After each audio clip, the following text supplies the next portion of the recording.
Welcome to WCC TV. We hope you enjoy your time with us. Please like, subscribe and click on that link so that you'll receive notifications whenever online. Why don't you share this right now with your family and friends so that they can learn how to live their lives for God.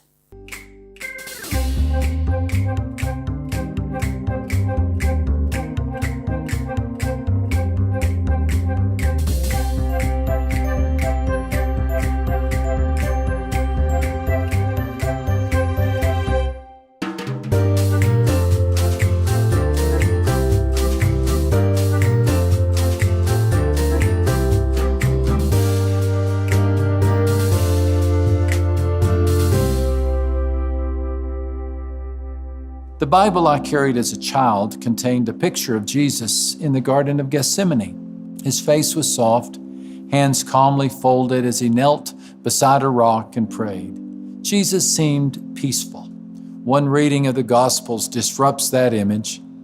Mark says Jesus fell to the ground. Matthew tells us Jesus was very sad and troubled to the point of death. And according to Luke, Jesus was full of pain. Equipped with those passages, how would you paint this scene? Jesus flat on the ground, face in the dirt, extended hands gripping grass, body rising and falling with sobs, faces twisted as the olive trees that surround him. We've never seen his face like this. I'd say it's the expression of Jesus that puzzles us most. Other expressions we understand. Jesus smiling, yes. Jesus weeping, absolutely. Jesus stern, even that. But Jesus anguished, cheeks streaked with tears, face flooded in sweat, rivulets of blood dripping from his chin. You remember the night. Jesus left the city and went to the Mount of Olives, as he often did, and his followers went with him. When he reached the place, he said to them, "Pray for strength against temptation." Then Jesus went about a stone's throw away from them. He kneeled down and prayed, "Father, if you are willing, take away this cup of suffering. But do what you want, not what I want." Then an angel from heaven appeared to him to strengthen him. Being full of pain, Jesus prayed even harder. His sweat was like drops of blood falling to the ground. What do we do with this image of Jesus? Simple. We turn to it when we look the same. You may not be down to your final hours like Jesus, but you may be down to your last paycheck, solution, or thimble of faith. For some of us, joy doesn't come in the morning, but each sunrise seems to bring fresh reasons for fear. They're talking layoffs at work, slowdowns in the economy, flare-ups in the Middle East, turnovers at headquarters, downturns in the housing market, upswings in the global warming, breakouts of Al-Qaeda cells. Some demented dictator is collecting nuclear warheads like others collect fine wines. A strain of Asian flu is boarding flights out of China. The plague of our day, terrorism, begins with the word terror. News programs disgorge enough hand-wringing information to warrant an advisory. Caution, this news report is best fused in the confines of an underground vault in Iceland. We fear being sued, finishing last, going broke. We fear the mole on the back, the new kid on the block, and the sound of the clock as it ticks us closer to the grave. The source of your fear may seem small to others, but to you, it freezes your feet, makes your heart pound, and brings blood to your face. Jesus understands what it means to be frightened. Isn't it likely that fear is one of the emotions that Jesus felt? One might even argue that fear was the primary emotion. On that night in the garden, he saw something in the future so fierce, so foreboding, that he begged for a change of plans. He prayed, "Father, if you are willing, take away this cup of suffering." He was so afraid that he bled. Doctors described this condition as hematidrosis. Severe anxiety causes the release of chemicals that break down the capillaries in the sweat glands. When this occurs, sweat comes out tinged with blood. Jesus was more than anxious. He was afraid. Fear is worry's big brother. If worry is a burlap bag, fear is a trunk of concrete. It just won't budge. How remarkable that Jesus felt such fear, but how kind that he told us about it. We tend to do the opposite. Gloss over our fears, cover them up, keep our sweaty palms in our pockets, our nausea and dry mouths a secret. Not so with Jesus. We see no mask of strength, but we do hear a request for strength. Father, if you are willing, take away this cup of suffering. The first one to hear his fear is his Father. He could have gone to his mother. He could have confided in his disciples. He could have assembled a prayer meeting. All would have been appropriate, but none were his priority. He first went to his Father. Oh, how we tend to go everywhere else. First to the bar, to the counselor, to the self-help book, or to the friend next door, not Jesus. The first one to hear his fear was his Father in heaven. A millennium earlier, David was urging the fear-filled to do the same. I will fear no evil. How could David make such a claim? Because he knew where to look. You are with me. Your rod and your staff, they comfort me. Rather than turn to the other sheep, David turned to the shepherd. And rather than stare at the problems, he stared at the rod and the staff.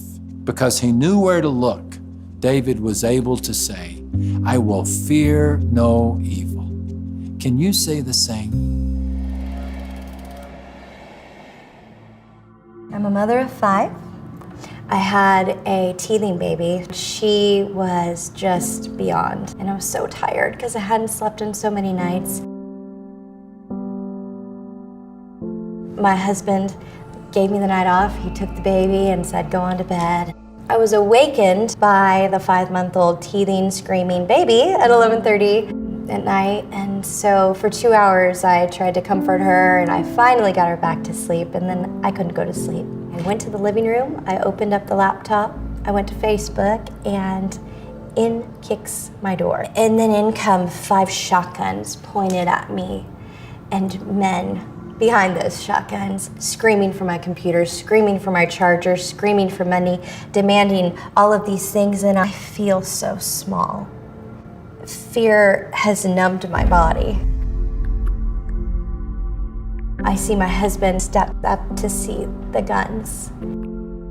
We trade places. He steps in front of the 5 guns, and I go across the room to our 3-year-old who has walked out into this mess. I carry her into the room and try to shut the door. If I shut the door, did that mean that would be the last time I saw Adam? I didn't know if these men with shotguns in our house were gonna kill him. I didn't know if they were gonna kill all of us, and I couldn't get to my other children who were in another room. I knew I had to shut it, and I had to keep us safe. Safe. Would it be better not to call 911? Were they gonna kill us regardless of what I did? I just didn't know what to do but to hold my little girls. Fear had taken me completely. Adam came through the door saying, they're gone. Where's the phone? We gotta call 911, they're gonna come back. We had police, we had helicopters, we had dogs, we had lights, sirens everywhere. And what followed was an onslaught of media. The police had called it a weekend of terror because these boys had killed someone the next day. My kids lost their mom in a way because I'm not the person I was before the robbery. At random times I would see helicopters, I would hear sirens, and I would be back in my nightmare. When fear takes over, fear's making the decisions. Fear's deciding to leave the bank because you're afraid maybe it might be robbed. While you're there, fear decides to not go to the crying child in the next room because you would have to walk through the dark house. Fear decides to keep you from living. What I believe about God is that He is good. God is faithful, but he also didn't stop the door from being kicked in.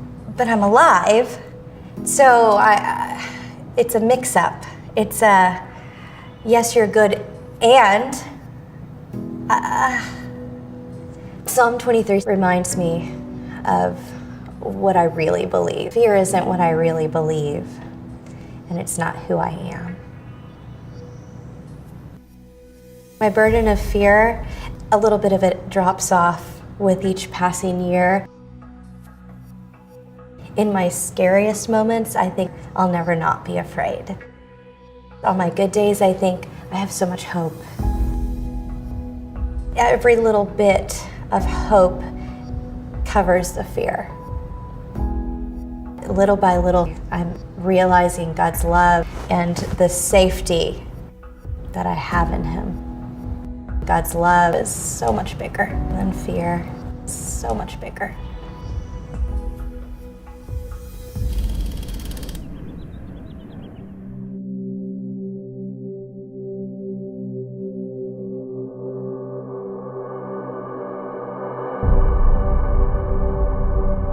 I lift my eyes up to the mountains. Where does my help come from? My help comes from the Lord, the maker of heaven and earth. He will not allow your foot to slip. He who watches over you will not slumber. The Lord is your keeper. The Lord is your shade on your right hand.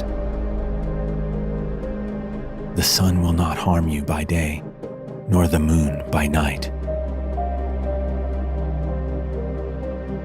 The Lord will protect you from all harm.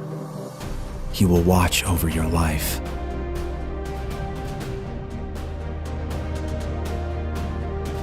The Lord will guard your going out and your coming in.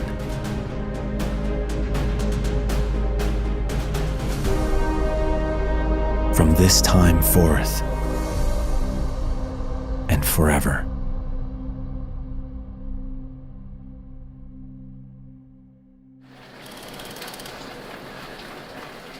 So how do we unburden ourselves of fear? I know a fellow who wondered the same thing when dealing with his fear of crowds. When encircled by large groups, his breath grows short, panic surfaces, he begins to sweat like a sumo wrestler in a sauna. He received some help, curiously, from a golfing buddy. The two were at a movie theater waiting their turn to enter when that fear struck again. The crowd closed in like a forest, and he wanted out and out fast.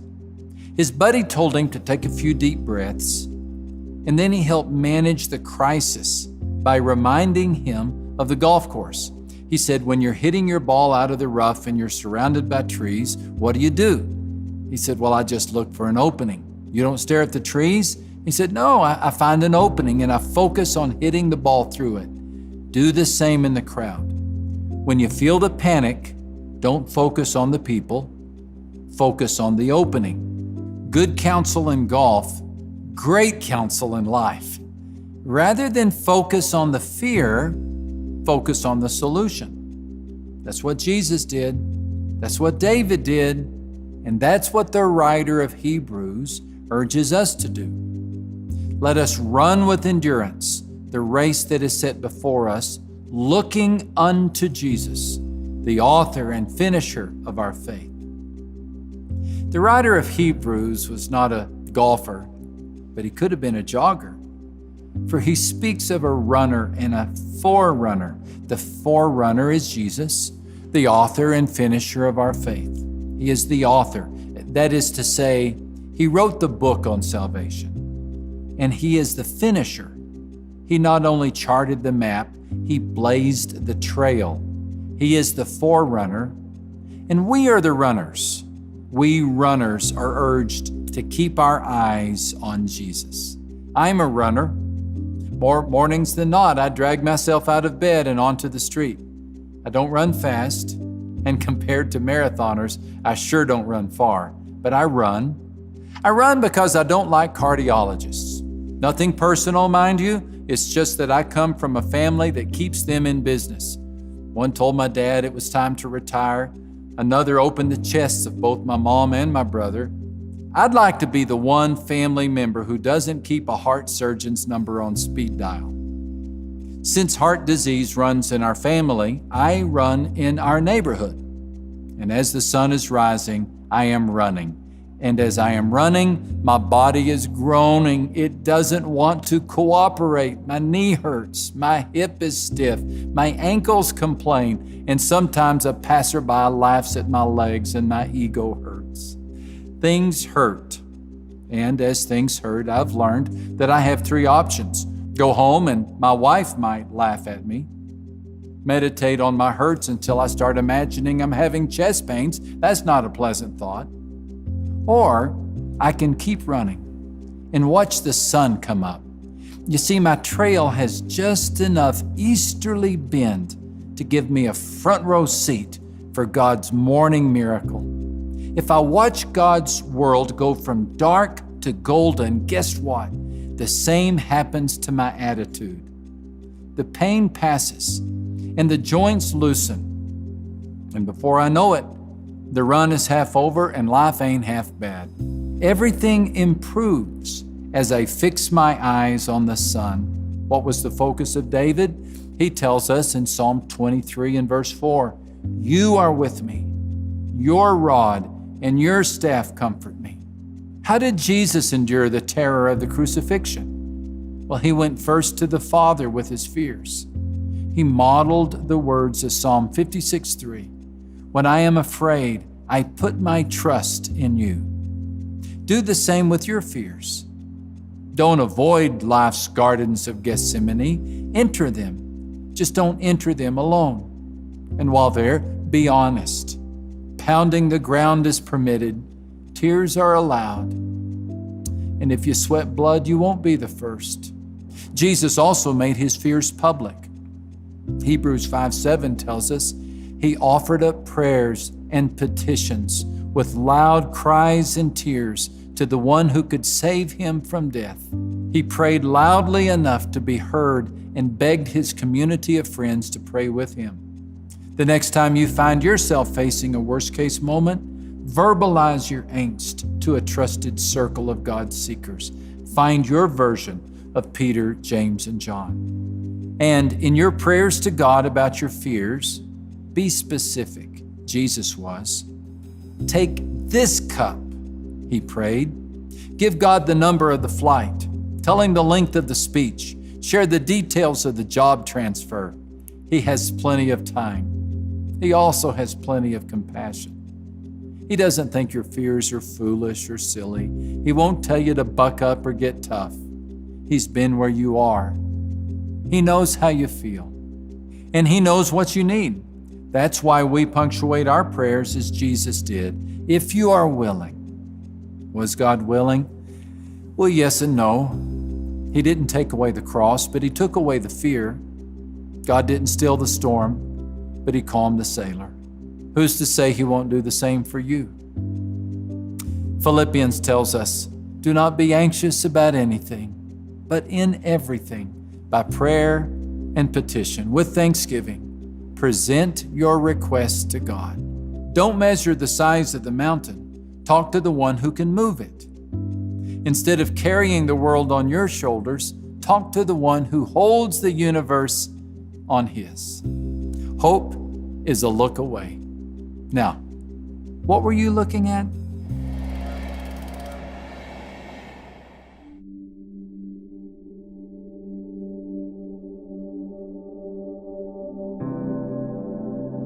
Therefore I tell you, do not worry about your life, what you will eat or drink, what you will wear.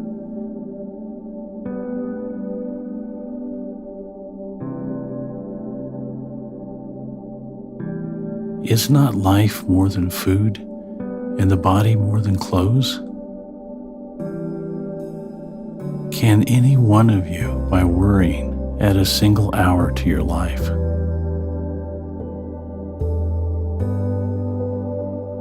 But seek first his kingdom and his righteousness, and all these things will be given to you as well.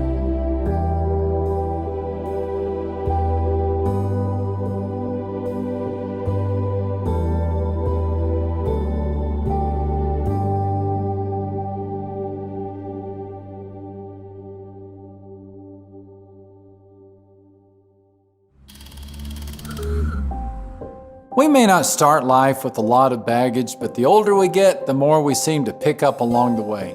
Of course, not everyone carries such a heavy load. In the Bible, we see that some of these light travelers were the people Jesus enjoyed the most. They weren't encumbered by political pursuits or theological debates or high taxes. For them, life was simpler. Trust came easy. In fact, Jesus even said, "The kingdom of heaven belongs to them. And unless we become like them, we will not enter the kingdom." If you want to understand how to travel light, there's a lot you can learn from children. Let's hear what they have to say. I'm scared of tarantulas because they look scary. I get scared of the dark. I get scared when I'm lost. I draw a picture of monsters because they make me afraid. Fires, Zombies, flash floods, snakes, tornadoes, spiders, ghosts. I used to be afraid of roller coasters, but now that I rided them so much, I'm not anymore. I don't like being afraid because it's scary. I just don't want to get scared or hurt. When I get scared, I talk to Mom and Dad and I pray. My mom tells me don't be afraid. I say, Lord, can you please help me not to be afraid? God makes me feel safe because He is always in our hearts. Because He's there to help us. Because He's all around us. Fear stops us in our tracks and sends chills down our spines. It plagues us and paralyzes us. It holds us in a steel-tight grip. Or does it? What if we're the ones gripping onto the burden of fear? Remember the words of the 23rd Psalm. You are with me. Your rod and your staff comfort me. Though I walk through the valley of the shadow of death, I will fear no evil. God, Yahweh, the Good Shepherd, is worthy of your trust, and He offers to lighten your load. So what are you waiting for? He invites you, even now, to lay down your baggage. Lay down your sleepless nights, your panic-induced headaches, your anxiety, your fear, every burden you thought you could carry on your own. Let's start traveling light.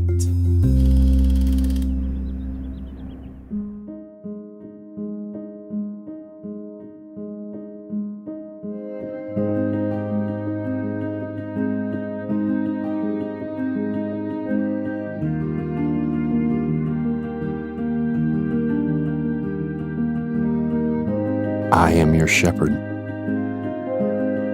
You shall not want.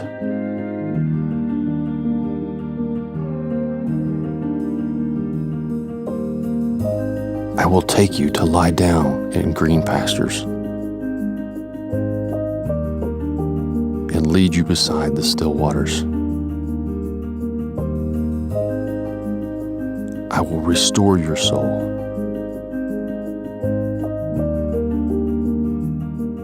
I will guide you in paths of righteousness for my name's sake. Even when you walk through the valley of the shadow of death, fear no evil, for I am with you. My rod and my staff will comfort you.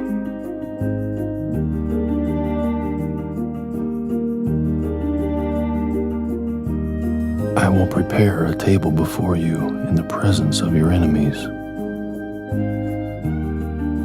I will anoint your head with oil and fill your cup to overflowing.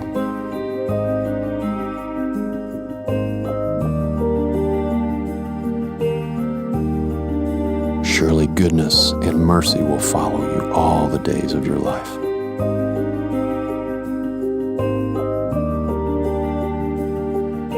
And you will dwell in my house forever. I remember are swell 23. My Lord is my shepherd. The Lord is my shepherd. I shall want no one. He makes me lie down in green pastures. He leads me beside the still waters. He restores my soul. He leads me in paths of righteousness through. He leads me in paths. He leads me in paths of righteousness for his name's sake. Finally! There we go. Nailed it. Yea, though I walk through the valley of the shadow and death. Yea, though I walk through the shadow. Don't walk through shadows. I will fear no evil, for you are with me. Your rod and your staff comfort me. You prepare a table before me in the presence of my enemies. You anoint my head with oil. My cup runs over. My cup falls over. Surely goodness and mercy will follow me all the days of my life. I will dwell in the Lord of the house of forever. Can we just move on? Christ himself was like God in everything, but he gave up his place with God and made himself nothing. He was born to be a man and became like a servant. Why would he go to all that trouble? To be with the ones he loves, to be with you.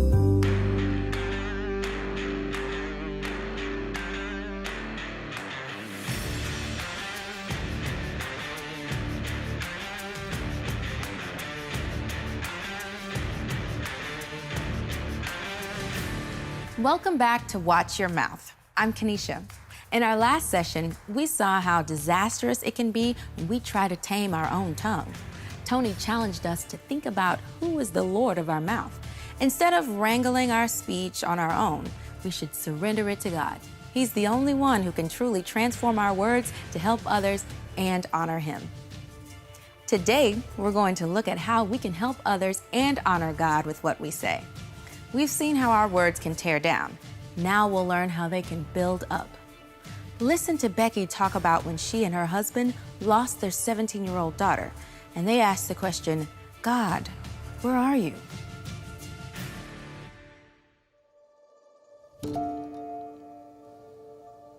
Our 17-year-old daughter and her friend were abducted from a local video store. We had no idea what was going on until 3:45 the next morning when the police showed up at our door. When we pulled up to the emergency entrance, there were multiple law enforcement agencies represented. As they began to talk, my husband stopped them, and he said, I already know my daughter's dead. And at that point in time, I fell against my husband just sobbing. And we were only at the hospital about an hour. It seems like a lifetime in so many ways. And within just a few hours, there were probably close to 100 people at our home. As they came, we would tell them, and we would all cry together. So many tears. No matter what way we turned, we would cry.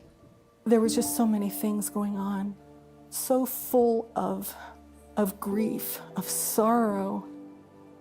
God spoke to me most in the shower because that's where I kind of let everything go. I was by myself, and the tears mingled with the water. You know, I don't mean it to sound dramatic, but it's true.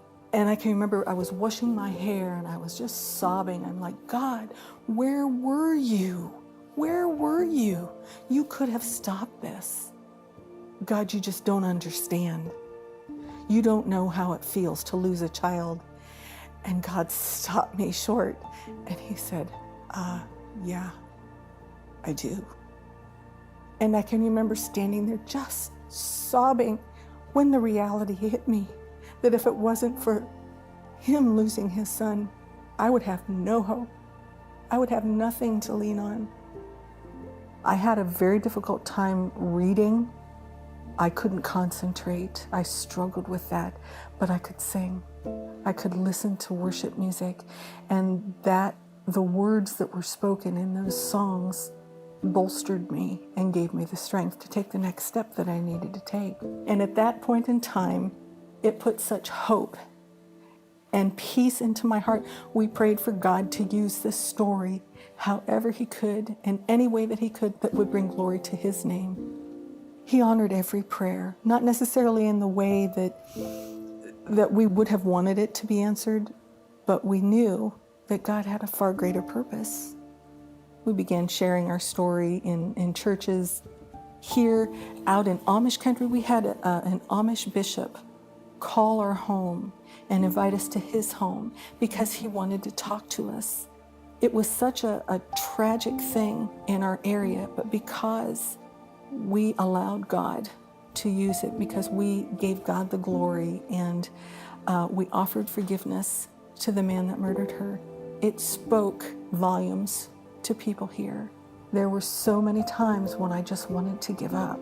Even though we didn't get our daughter back, we didn't get so many things. We would rather have had Liz, rather our family not have to go through this. But God knew that through this, there were going to be so many lives changed.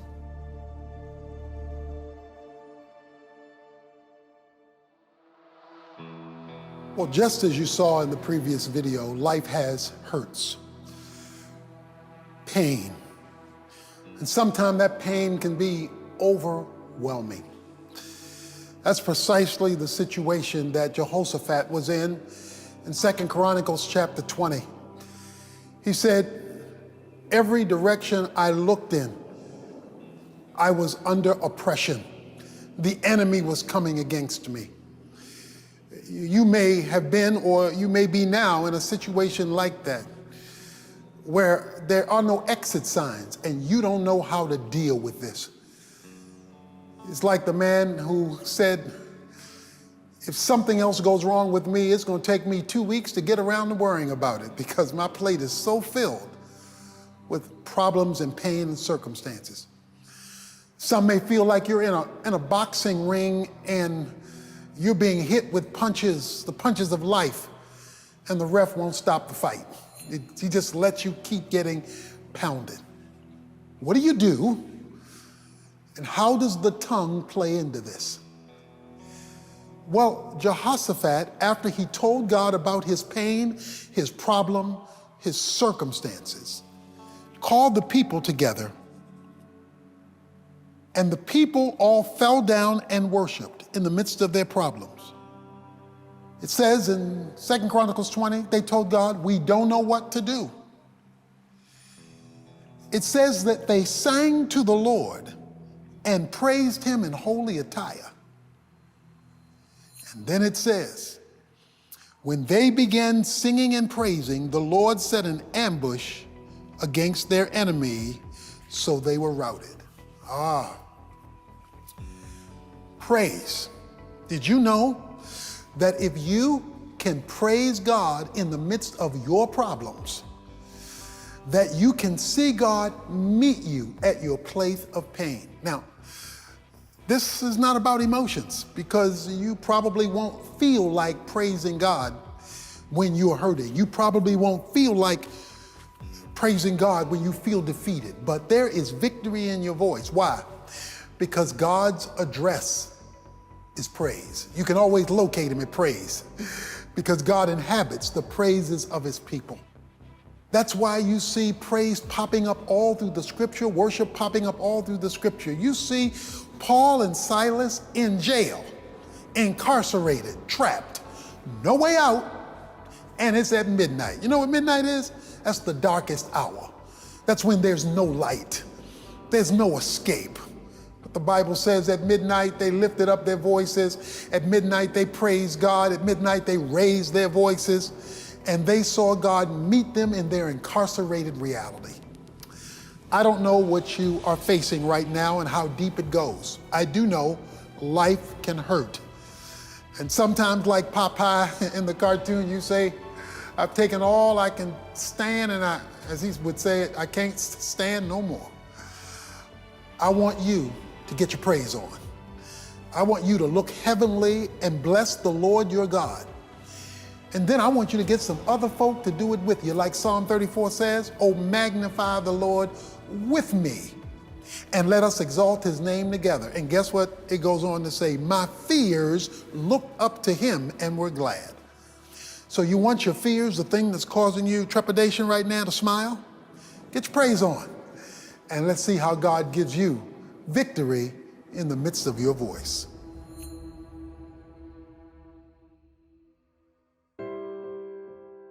Shortly after I gave my heart to the Lord began to impress in me to share with others that he loved them.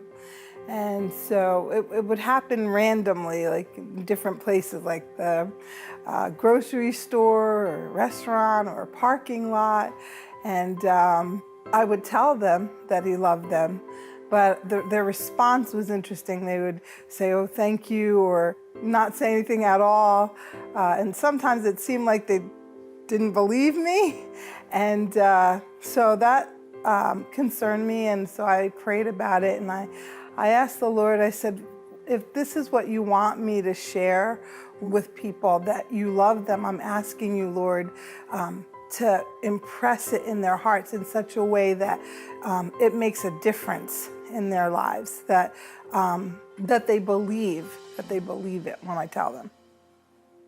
Shortly after, one day I was driving and I saw a man on the road, and he was this huge man. He was really big.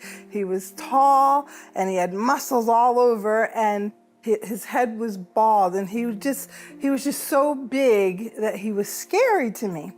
And as I was driving, the Lord impressed in my heart to tell him that he loved him. I said, I don't know, Lord, I don't think so. And I said, Lord, if you really want me to do this, then he'll be there when I come back around the corner. I was just kind of arguing with God back and forth on this. So I went around the corner, and sure enough, he was there. And as I drove up to him, I unrolled my window and I said, excuse me, sir. And he bent down. This huge, huge guy bends over into my window.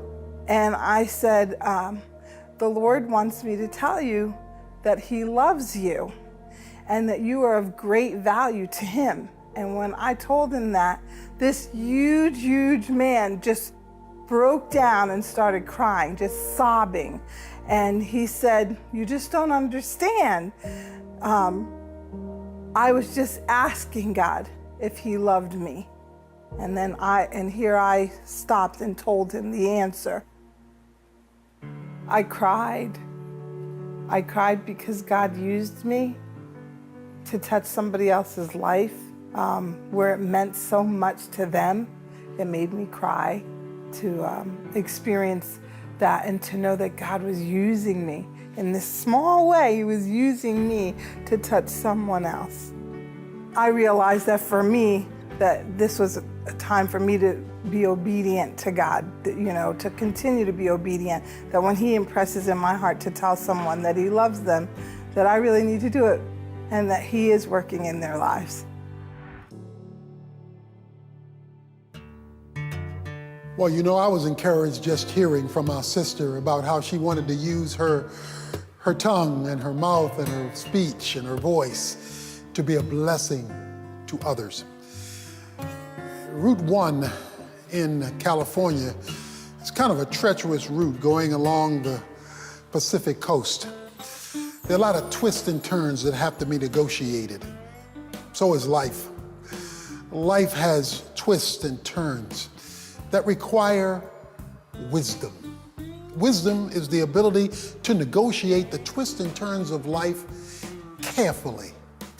It is biblical truth applied in life's realities. And God wants us to be wise in our words. And he wants ministry to flow out of our mouths. Every situation in life is different. Very few are the same. And so they require the wisdom of God in what to say, how to say it, the best language to use, even the right tone to use. And that means you're going to have wisdom in your words. And our words must always be designed to build up, not tear down. Listen to what Paul says in Ephesians chapter 4. He says in verse 29, let no unwholesome word proceed from your mouth, but only such a word as is good for edification, that means to build up, according to the need of the moment, so that it gives grace to those who hear. The Bible is clear that a fool is one who refuses to use God's truth in his speech.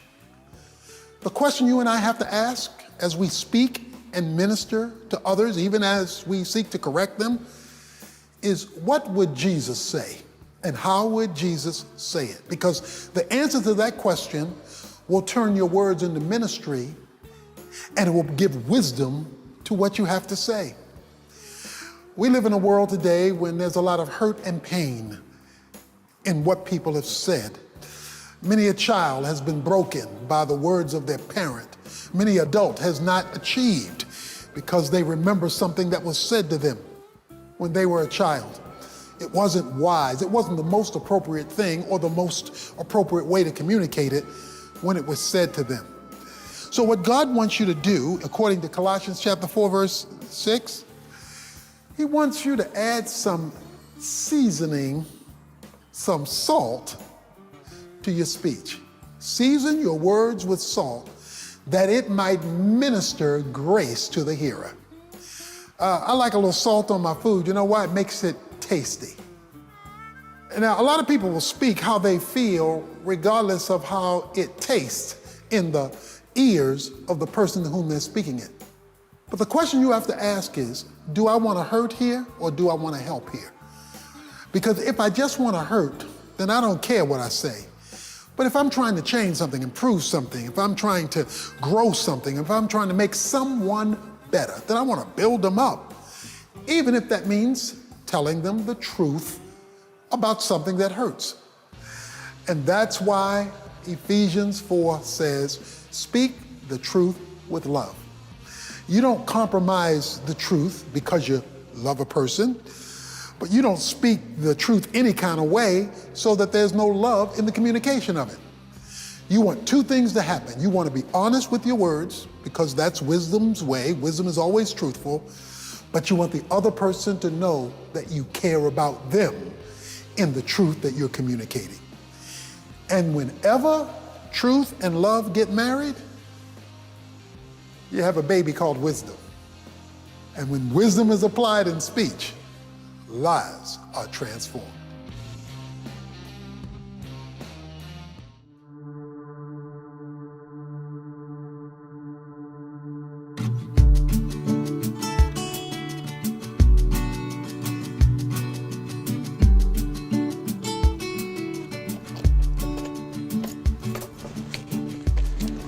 I really enjoy my time alone with God every morning. I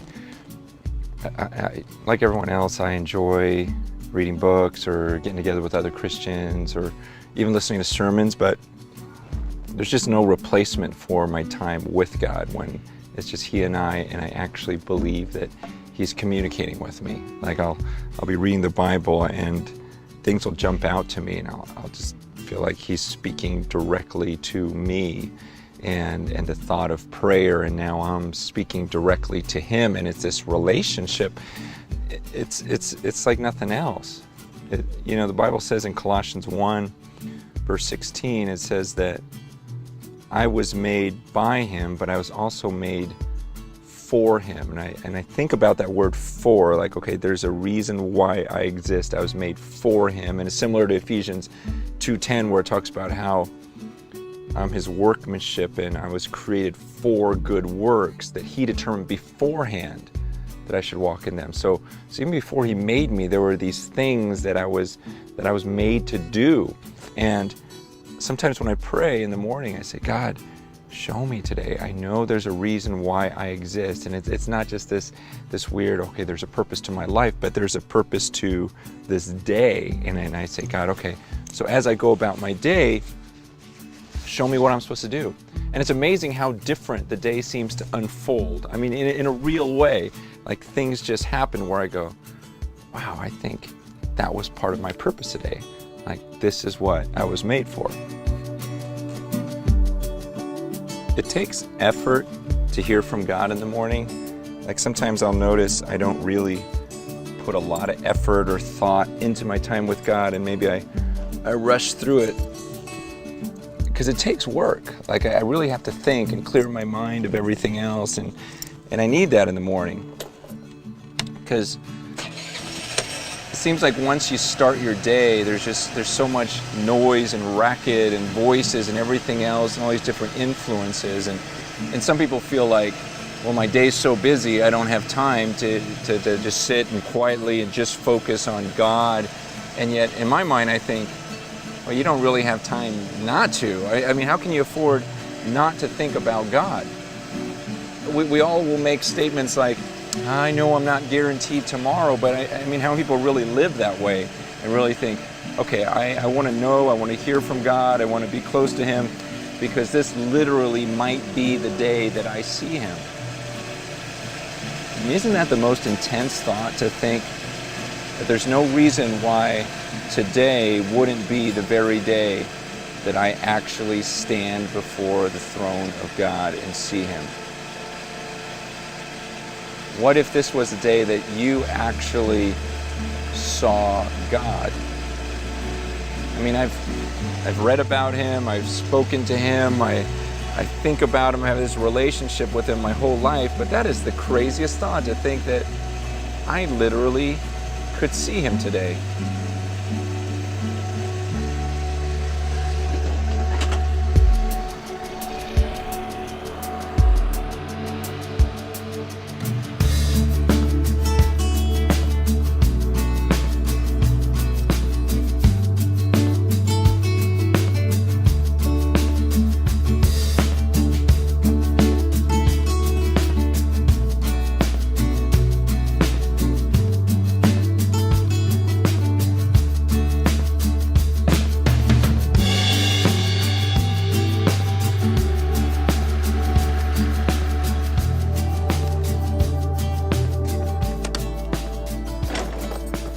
I was thinking about this time when, this is going to sound really weird, but I was invited to go to an autopsy, okay, to watch an autopsy take place. And I couldn't go, but a friend of mine actually went, and he was telling me about it, and he was saying how it was absolutely the most disgusting thing he had ever seen in his life.